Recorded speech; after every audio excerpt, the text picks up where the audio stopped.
সে ব্যক্তি জান্নাতে যাবে। এই হাদিস থেকে বোঝা যায় মৃত্যুর সময় কিছু মানুষ আছে দেখবেন কালিমা পাঠ করতে করতে চোখটা বন্ধ করে, আছে না নাই? এটা হলো সৌভাগ্যবান মানুষের মৃত্যুর আলামত, ভালো মৃত্যুর একটা আলামত।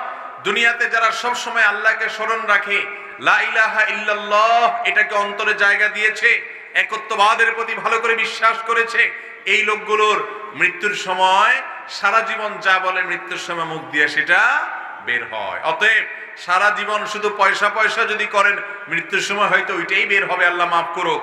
এই জন্য বেশি বেশি ইমানের কথা বলতে হবে, কালিমাতুত তাওহীদ কালিমাতুশ শাহাদার কথা বলতে হবে। আল্লাহ আমাদেরকে তৌফিক দান করুন। ইমানি মৃত্যু এবং ভালো মৃত্যুর দ্বিতীয় আলামত হলো কপালে মৃত্যুর সময় ঘাম চলে আসা। এই সম্পর্কে হাদিসে আছে, নবী করিম সাল্লাল্লাহু আলাইহি ওয়াসাল্লাম বলেছেন যে ইমানদারের কপালে মৃত্যুর